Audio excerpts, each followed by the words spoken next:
Muy buenas tardes, profesora. En esta ocasión les voy a explicar sobre el capítulo 8 que consta sobre los diseños descriptivos.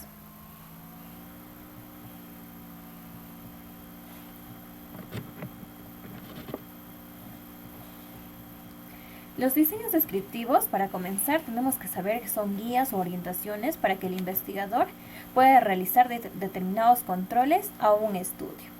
Ahora hay diferentes tipos de investigación. Vamos a comenzar con la investigación descriptiva simple, donde nos dice que este diseño es donde el investigador tiene que buscar y recoger información que tiene que ser contemporánea, que tiene que ser realista con respecto a una situación. En este caso de investigación no se controlan las variables. Por ejemplo, tenemos el director de la Facultad de Educación UNSP desea saber cuántos alumnos ingresan en cada escuela profesional, con el fin de saber cuántas fichas de matrícula se va a elaborar para ese semestre académico. Ahora pasamos al otro tipo de investigación, que es el 1.2, investigación descriptiva comparativa. En este diseño se consideran más de dos investigaciones, ya que quiere decir que se recolecta información para tener varias variables y así luego caracterizarlas en comparación con los datos generales de otro. Por ejemplo, se desea estudiar una conducta de los niños de 3 zonas diferentes, de Huancayo, Chupaca y Chilca, para luego con el fin de poder comparar cuáles son las semejanzas y diferencias de estos niños. Ahora pasamos a la investigación correlacional, donde nos dice que este diseño es el más usado por las investigaciones en el área de psicología, educación y ciencias sociales, donde se orienta a determinar el grado de relación que existe entre dos o más variables de interés de una muestra de sujetos. Por ejemplo, se desea evaluar la alimentación que tienen los niños de 4 años de la institución educativa, para así saber si el tipo de alimentación influye en su nivel académico de estos niños. Ahora pasamos a la investigación causal comparativa, donde nos dice que en esta investigación consiste en recolectar información de 2 o más muestras con el propósito de observar el comportamiento de una variable tratando de controlar estadísticamente las otras variables. Un ejemplo podría ser de que realizar un estudio para poder observar la incidencia de la condición socioeconómica en el desarrollo del pensamiento,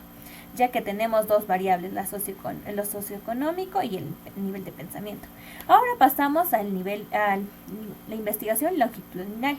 donde nos dice que aquí el investigador toma en cuenta una muestra de sujetos donde es evaluada en distintos momentos en el tiempo por un tiempo bastante largo, donde esta investigación nos menciona que tiene ventajas de que proporciona una información confiable, y la desventaja es de que se demora bastante tiempo y al que pasar bastante tiempo se puede perder la vigencia de esta información. Por ejemplo, se realiza un ejemplo a un grupo de estudiantes de inicial para poder analizar el pensamiento que tienen las chicas sobre el apego,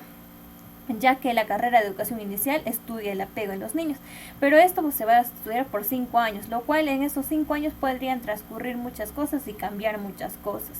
Ahora pasamos a la investigación transversal, donde esta estudia los sujetos de diferentes edades en un mismo momento. A ver, un ejemplo se dice que se realiza un estudio a las señoritas de la Escuela Profesional de Educación Inicial, a las señoritas de las edades de 16, 17, 18 y 19 años, para saber su coeficiente que tiene con respecto a su retención de memoria. Ahora pasamos a los diseños ex post facto, que es otro subtema de este capítulo, donde nos dice que se hace referencia a un tipo de investigación en el cual el investigador no introduce ninguna variable experimental en la que se desea estudiar. Un ejemplo sería de que un investigador desea estudiar un colegio donde exista indisciplina por un lado y compararlo con un colegio que haya disciplina, donde lo cual su finalidad del investigador va a ser indagar la posible explicación de por qué en ese colegio que existe la indisciplina, cuáles son los factores, las características de esos niños. Ahora pasaré a explicarles sobre el diseño correlacional, donde nos mencionan que según Tuckman, este tipo de estudio implica la recolección de 2 o más datos con el fin de determinar la subsecuente entre un conjunto de datos. Por ejemplo, el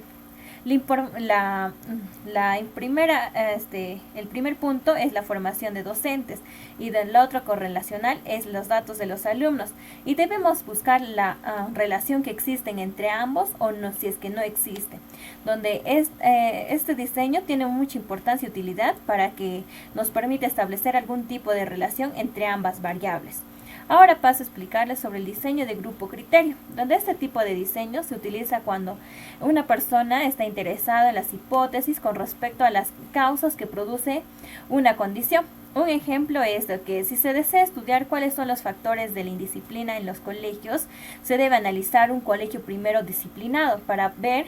qué es la diferencia, cuáles son esas características del colegio disciplinado, cómo son, qué les enseñan, cuáles son sus valores, cómo son sus papás, para luego saber cuáles son los motivos de la indisciplina de los otros alumnos y posteriormente estudiarlo en otro colegio donde para poder saber si son disciplinados o indisciplinados. Donde Tuckman nos dice que se considera este tipo de estudios es incorrecto, ya que un factor no puede determinar para distintos ámbitos. Y finalmente les voy a explicar sobre